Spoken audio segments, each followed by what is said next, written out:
Every year మన career ఏ విధంగా develop అవుతుందో తెలియదు కానీ మన పర్సనల్ లైఫ్లో వచ్చే బాధని, టెన్షన్స్ని, మొత్తం ఆ తలనొప్పిని అంతటిని కూడా మర్చిపోయి ఒక ట్రాన్స్లోకి తీసుకువెళ్ళగలిగే ప్లేస్ అంటే అది నా ఒపీనియన్లోని థియేటర్సే. అందులో మరీ ముఖ్యంగా వేరే ప్రపంచంలోకి మనల్ని తీసుకువెళ్ళగలిగే లాంటి ఒక fantasy, mind blowing visual theatre experience ఇచ్చే చాలా ఫిల్మ్స్ అంటే అది హాలీవుడ్ వే. సో ఈ ఇయర్లో కూడా అలాంటి మోస్ట్ అవైటెడ్ హాలీవుడ్ ఫిల్మ్స్ రాబోతున్నాయి. నేను క్రియేట్ చేసిన ఈ టాప్ 10 ఆర్డర్ అనేది క్రిటికల్ కంటెంట్ పరంగా కాదు, commercial box office wise order కూడా కాదు. కంప్లీట్ గా నేనైతే మాత్రం మోస్ట్ హైప్ అంటే బాగా ఎక్సైట్ అవుతున్న ప్రాజెక్ట్స్ యొక్క లిస్ట్ ఆర్డర్ వైజ్ గా పెట్టాను. ముందుగా టాప్ 10 ప్లేస్ లో ఒక ఫిల్మ్ అని చెప్పలేను కానీ 2 ఫిల్మ్స్ ని యాడ్ చేస్తున్నాను. అందులో ముందుగా అయితే మాత్రం గ్లాడియేటర్ పార్ట్ 2. ప్రస్తుతానికి రిడ్లీ స్కాట్ గారు ఉన్న ఫామ్ ప్రకారం మరీ అంత హైప్డ్ కాకపోవచ్చు కానీ గ్లాడియేటర్ 1 అనేది మాత్రం ఆయన కెరీర్ నే కాదు, సినిమా హిస్టరీలోనే, ముఖ్యంగా మోడర్న్ ఎరా హిస్టరీలోనే మర్చిపోలేని మూమెంట్ అనమాట. సో అలాంటి మూమెంట్ ని క్రియేట్ చేసిన ఫిల్మ్ కి సీక్వెల్ పార్ట్ ఇప్పుడు ఆయన తీయబోతున్నారు.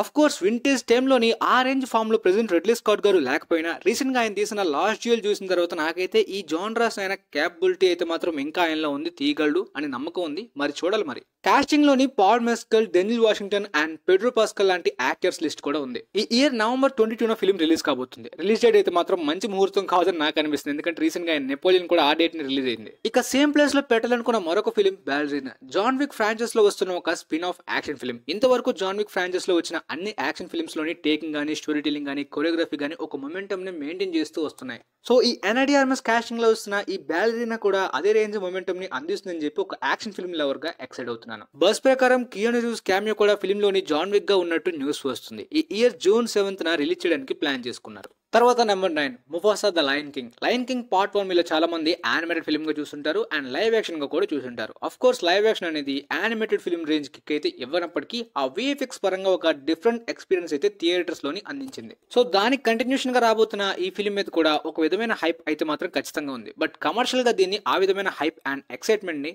థియేటర్స్ లో కూడా జనరేట్ చేస్తేనే బాగుంటుంది. జనరేట్ చేయకపోతే ఆ ఫస్ట్ పార్ట్ యొక్క రికార్డ్ ని బ్రేక్ చేయడం కష్టం అవుతుంది. పార్ట్ 1 ఆల్మోస్ట్ చాలా పెద్ద సెన్సేషన్ క్రియేట్ చేసింది బాక్స్ ఆఫీస్ దగ్గర, 1.6 బిలియన్స్ ని కరెక్ట్ చేసి. పోతే ఈ ఫిల్మ్ అనేది moonlight director Barry Jenkins direct చేయబోతున్నారు. ఈ ఇయర్ 20th December రిలీజ్ చేయడానికి ప్రస్తుతానికి ప్లాన్ చేసుకున్నారు. ఆ తర్వాత టాప్ 8 జోకర్ ఫోలియో డో. యాక్చువల్ గా ఈ ఫోలియో డో అనేది ఫ్రెంచ్ వర్డ్ అనమాట, అంటే ఒక డిల్యూజనల్ లాంటిది. ఇద్దరు క్యారెక్టర్స్ ఒక మెంటల్ ఇల్నెస్ లాంటిది. సో అలాంటి మెంటల్ ఇల్నెస్ తో కూడుకోబోయే ఒక ప్రేమ కథ లాంటిది. పార్ట్ 2 వస్తుందని అనుకోలేదు, బట్ ఒకవేళ పార్ట్ 2 తీసినా సేమ్ గా పార్ట్ 1 లాగా ఒక క్రైమ్ థ్రిల్లర్ లాగే రన్ చేస్తే వేరే విధమైన హైప్ ఇంకా ఇప్పటిదానికన్నా ఎక్కువ ఉండేది. బట్ ప్రస్తుతానికి ఒక మ్యూజికల్ డ్రామా జాన్రాగా ఒక రొమాంటిక్ డ్రామా స్టోరీని యాడ్ చేశారు కాబట్టి ఆ టోన్ ని ఎగ్జాక్ట్ గా కామిక్ టోన్ లాగా ఒక కేయాటిక్ గా, సైకోపాతిక్ గా, మెంటల్ ఇల్నెస్ కి సంబంధించిన ఒక ఆ రొమాంటిక్ వైబ్ ని ఖచ్చితంగా క్రియేట్ చేయగలుగుతారా లేదా, సెట్ అవ్వగలుగుతుందా లేదని ఒక డౌట్ అయితే మాత్రం స్టిల్ నాలో ఉంది. యాక్టర్స్ కాస్టింగ్ బాగుంది, దానికి తగ్గ పర్ఫార్మెన్స్ ని యూజ్ చేసుకోవచ్చు. సో సడన్ గా ఒకవేళ పార్ట్ 1 లాంటి యూనిక్ ఇంపాక్ట్ ఇస్తే ఖచ్చితంగా ఇది కూడా వేరే లెవెల్ ఉంటుంది. ఇవన్నీ ఎందుకు చెప్తున్నానంటే ఒకవేళ అలా కాకుండా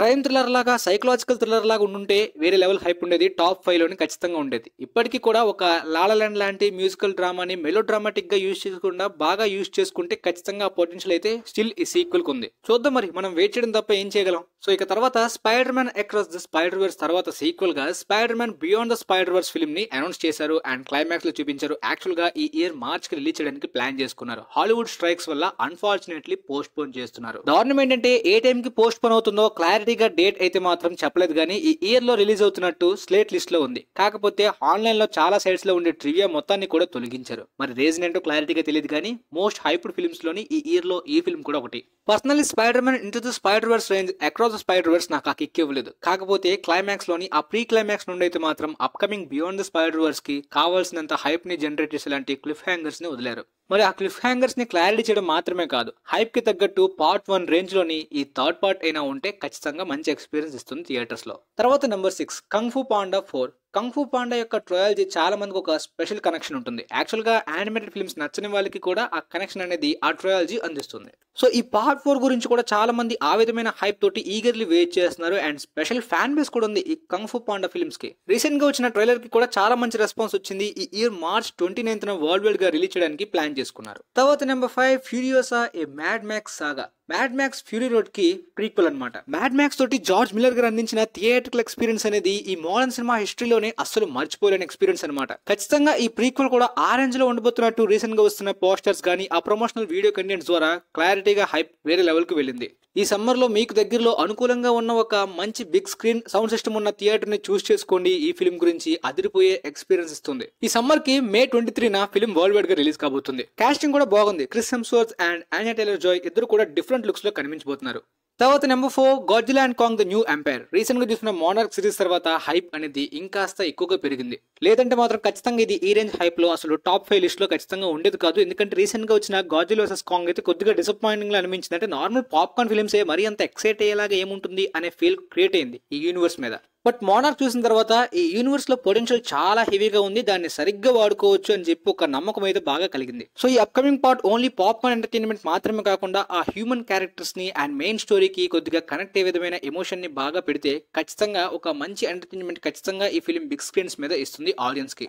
తర్వాత number 3 Deadpool 3 Deadpool and Wolverine. Actual గా నార్మల్ డెడ్పూల్ 3 ఉంటే ఇంత హైప్ ఉండేది కాదు. కాకపోతే ఎంసీలోని first R rated film and Wolverine cameo కాదు, కంప్లీట్ గా ఇద్దరు కలిపి మల్టీ స్టారర్ గా ఫిల్మ్ లో ఉండబోతున్నారు. అండ్ X-Men మొదటిసారి ఎంసీ తోటి కొలాబ్ అవబోతుంది. సో ఈ మల్టీవర్సల్ బిగ్ ఈవెంట్ ని పర్ఫెక్ట్ గా యూజ్ చేసుకుంటే ఆ పొటెన్షియల్ ని ఈ ఇయర్ లో హైయెస్ట్ గ్రాసింగ్ ఫిల్మ్ గా ఖచ్చితంగా ఈ ఫిల్మ్ అయ్యే ఛాన్స్ చాలా ఎక్కువగా ఉంది. అంటే ఇది ఓన్లీ మార్వెల్ కి కంబ్యాక్ లేదంటే ఒక బ్రేక్ త్రూ లాంటిది మాత్రమే కాదు, సూపర్ హీరో జానర్ కి ఒక గేమ్ చేంజింగ్ మూవ్మెంట్ గా కూడా ఈ ఫిల్మ్ క్రియేట్ చేయొచ్చు. బట్ ఆ పొటెన్షియల్ ని వాళ్ళు అదంతా మన హైప్ అయినా నిజంగా ఫిల్మ్ కంటెంట్ లో కూడా ఆ రేంజ్ ఉందనేది మనకి సినిమా చూసే వరకు చెప్పలేం. అంటే మన ఎక్స్పెక్టేషన్స్ బట్టి మనం వేరే విధంగా మిస్లీడ్ అవ్వచ్చు. ఫిల్మ్ కంటెంట్ లో ఇంతవరకు ఏం ప్లాన్ చేయబోతున్నారు, ఏం స్క్రిప్ట్ అనేది మనకు తెలియదు కాబట్టి సో కంప్లీట్ గా వేరే out of the box concept మనం ఎంచుకుంటే అక్కడ ఉండే యాక్చువల్ కంటెంట్ మన ఎక్స్పెక్టేషన్స్ కి ఇమాజినేషన్ కి మ్యాచ్ కాకపోతే కంప్లీట్ గా డిసప్పాయింట్ అయ్యే అవకాశం ఉంటుంది. సూపర్ హీరో జానర్ మీద ఉన్న ఫాటిక్ మరి కాస్తగా ఏమైనా తేడాగా జరగచ్చు. సో అవేమీ కాకుండా వాటన్నిటిని కూడా బ్రేక్ చేసి ఒక పెద్ద సెన్సేషన్ క్రియేట్ చేసి అప్కమింగ్ ఎంసీ ఫిల్మ్స్ మీద మంచి హైప్ ని క్రియేట్ చేస్తే ఇక అన్డౌటెడ్లీ మళ్ళీ ఆ ఇన్ఫినిటీ వార్ మూవ్మెంట్ యొక్క హైప్ కి మళ్ళీ రీజనరేట్ చేసే ఛాన్స్ కూడా ఫిల్మ్ కి ఉంది. తర్వాత number 2 Kingdom of the Planet of the apes. నాలాంటి హైప్ ఎక్సైట్మెంట్ అనేది కొంతమందికి మాత్రమే ఉంటుంది. అది ఎవరంటే ఓన్లీ రీసెంట్ గా వచ్చిన ఈ మోడర్న్ ఎరా ఏప్స్ ఫిల్మ్స్ చూస్తే సరిపోదు. ఆ ఓల్డ్ ఏప్స్ ఫిల్మ్స్ చూసిన వాళ్ళు ఖచ్చితంగా నా రేంజ్ ఎక్స్పెక్టేషన్స్ అయితే ఈ ఫిల్మ్ మీద ఖచ్చితంగా పెట్టుకుంటారు ఈ ఇయర్ లో. ఆ ఓల్డ్ పార్ట్ ఇచ్చిన ఎక్స్పీరియన్స్ అయితే మాత్రం సినిమాటిక్ హిస్టరీలోనే మర్చిపోలేని ఎక్స్పీరియన్స్ నాకు. మన హ్యూమన్ సైకిల్ అంతా కూడా ఏప్స్ నుండే స్టార్ట్ అయిందని చెప్పి ఒక మిత్ ఉంటుంది. సో ఆ ఫిల్మ్ చూసిన తర్వాత అక్కడ జరుగుతున్న స్టోరీ గానీ ఆ ఫ్యాంటసీ ఎలిమెంట్స్ ని గానీ సైన్స్ ఫిక్షనల్ ఎలిమెంట్స్ ని గానీ మిక్స్ చేయడం గానీ 1960s లోనే ఈ రేంజ్ ఎక్స్పీరియన్స్ అనేది అనిపిస్తుంది. సో అప్పట్లాగా నాన్ లీనియర్ స్టోరీ టెల్లింగ్ కాకుండా ప్రెజెంట్ ఏప్స్ ఫ్రాంచైజ్ లోని లీనియర్ స్టోరీ టెల్లింగ్ ని యూజ్ చేసుకుంటున్నప్పటికీ ప్రెజెంట్ రాబోయే ఈ Kingdom of the Planet of the Apes chapter నుండి అసలైన మెయిన్ ఎలిమెంట్స్ అన్ని కూడా స్టార్ట్ అవబోతున్నాయి ఈ ఫ్రాంచైజ్ లో. ఆ అల్టిమేట్ మూవ్మెంట్ ఆ ఎలిమెంట్స్ ని సరిగ్గా పొటెన్షియల్ ని యూజ్ చేసుకుంటే మాత్రం ఈ ఫిల్మ్ పెద్ద ఇంపాక్ట్ ని క్రియేట్ చేస్తుంది. నిజంగా ఈ పొటెన్షియల్ ని మాత్రం వాళ్ళు సరిగ్గా యూజ్ చేసుకోలేకపోయారంటే మాత్రం అంతకన్నా బిగ్గెస్ట్ ఛాన్స్ మిస్ చేసుకోవడంలో ఇంకేమీ లేదు. సో ఆ పొటెన్షియల్ అయితే మాత్రం అసలు మిస్యూజ్ చేసుకోకూడదని చెప్పి చాలా విధాలుగా కోరుకుంటున్నా. మరి చూద్దాం ఏమవుతుందో. ఈ ఫిల్మ్ కూడా సమ్మర్ కి May 10th వరల్డ్ వైడ్ గా రిలీజ్ కాబోతుంది. తర్వాత number 1 Dune 2. Of course Dune 2 ఈ ఇయర్ లోనే మోస్ట్ అవైటెడ్ ఫిల్మ్ చాలా మంది ఫిల్మ్ లవర్స్ కి. డ్యూన్ పార్ట్ 1 ఇచ్చిన ఇంపాక్ట్ ని మాత్రమే కాదు, డ్యూన్ పార్ట్ 1 కి కూడా ఆ రేంజ్ హైప్ లోనే ఎదురు చూసిన ఆ టైంలో. సింపుల్ గా సీక్వెల్ హైప్ అని చెప్పలేను, అంటే సెకండ్ పార్ట్ యొక్క కంటిన్యూషన్ హైప్ అని కాదు, కానీ ఈ పార్ట్ 2 స్టోరీలో మనం చాలా బిగ్ గ్రాండియర్ మూమెంట్స్ ని థియేటర్కల్ ఎక్స్పీరియన్స్ లోనే విట్నెస్ కాబోతున్నాం. అవి మర్చిపోలేని మూమెంట్స్ అనమాట. బుక్ ప్రకారంగా పార్ట్ 1 కి అదిరిపోయిన ఇంపాక్ట్ ఇచ్చింది. ఓన్లీ థియేటర్కల్ ఎక్స్పీరియన్స్ టేకింగ్ అని చెప్పలేను, కానీ ఆ డ్రామాటిక్ స్టోరీ టెల్లింగ్ అయితే మాత్రం డెనీ విల్నెవ్ గారు ఓన్లీ క్రిటికల్ ఎక్లైమేట్ కాదు, అవార్డ్స్ లోనే గట్టి డామినేషన్ చూపించారు. బాక్స్ ఆఫీస్ దగ్గర కూడా హిట్ అయింది. పోతే 15th March రిలీజ్ అవబోతున్న ఫిల్మ్ ఏ రేంజ్ ఇంపాక్ట్ ఇస్తుందో చూద్దాం. మరి ఇంకా will Smith bad boys 4, alien, fall guy ఇలా చాలా ఫిల్మ్స్ ఉన్నాయి ఈ ఇయర్ లో. కాకపోతే టాప్ 10 మోస్ట్ ఎక్సైటెడ్ ఏ ప్రాజెక్ట్స్ అనేది నా ఒపీనియన్ పరంగా యాడ్ చేశాను. మరి మీకు ఈ ఇయర్ లో top 10 most awaited Hollywood films ఏంటో కింద కామెంట్ సెక్షన్ లో తెలియజేయండి మీ ఒపీనియన్ ని. అండ్ నా టాప్ 10 లిస్ట్ ఎలా అనిపించిందో కూడా కింద కామెంట్ సెక్షన్ లో తెలియజేయండి. మీ హాలీవుడ్ ఫ్రెండ్స్ కి మాత్రం షేర్ చేయడం ఈ వీడియోని అస్సలు మర్చిపోకండి. And thanks for watching.